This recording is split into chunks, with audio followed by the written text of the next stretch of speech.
ጤና ይስጥልን። አሳዛኝ ዜና ደርሶናል። እንግዲህ እጅግ በጣም ያሳዝናል። የቲክቶከሯ ሀና እናት በአሜሪካ ህይወታቸው አለፈ የሚል መረጃዎች እየወጡ ይገኛሉ። የታዋቂዋ ቲክቶከር የሀና እናት ወይዘሮ ደንበጭ ሰርቆባ በቤታቸው ህይወታቸው አልፎ ተገኘ የሚሉ መረጃዎች ወጥተዋል። በዋሽንግተን ዲሲና ሜሪላንድ አካባቢ በሚኖሩ ኢትዮጵያውያን ዘንድ ትልቅ ሐዘንና ድንጋጤን የፈጠረ አሰቃቂ ዜና ተሰምቷል። እንግዲህ ታዋቂዋ የቲክቶክ ባለሙያ የሀና እናት ወይዘሮ ደንበጭ ሰርቆብ ልብ በሚሰብር ሁኔታ በቤታቸው ውስጥ ህይወታቸው አልፎ መገኘቱ ነው እየተነገረ የሚገኘው።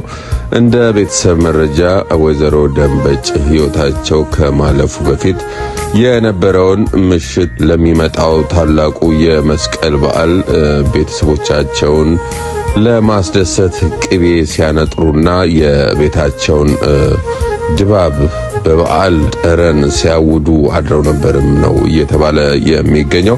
ነገር ግን በንጋታው ጠዋት በእሳቸው ዘንድ ህፃናት ልጆቻቸውን የሚያስጠጉ ወላጆች ስልክ ሲደውሉ ምላሽ ባለማግኘታቸው ተጨንቀው ለልጃቸው ሀና ደወሉላት።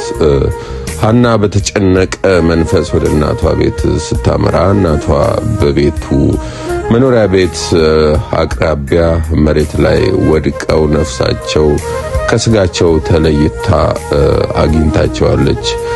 በአሁኑ ሰዓት የአካባቢው ፖሊስ የሞታቸውን መንስኤ ለማጣራት ከፍተኛ ምርመራ ጀምሯል። ፕሮፔን ጋዝ እስከ ሌሎች አደጋዎች ድረስ የሞታቸው ምክንያት ሊሆኑ የሚችሉ ነገሮች ሁሉ እየተመረመሩ ይገኛሉ። የሀዘን ድንኳን ወዳጅ ዘመድ ሀዘኑን እንዲካፈል ከአርብ እስከ እሁድ ድረስ ወይንም እስከ ኦገስት 23 በዋሽንግተን ዲሲ የሀዘን ድንኳን ተተክሎ ይቆያል። ማክሰኞ ኦገስት 25 ወይንም ነሐሴ 25 በዲሲ ቅዱስ ሚካኤል ካቴድራል የጸሎት የፍትሐትና የሽኝት ስነ ስርዓታቸው ይፈጸማል። ለቲክቶከሯና ለቤተሰቦቿ በሙሉ ፈጣሪ መጽናናቱን እንዲሰጥ እያሰብን ለወይዘሮ ደንበጭ ሰርቆባ ነፍስ በሰላም እንድታርፍ የፈጠነ ሚዲያ ይመኛል። በያለንበት መልካም ጊዜ ይሁን። በሰላም ቆዩን።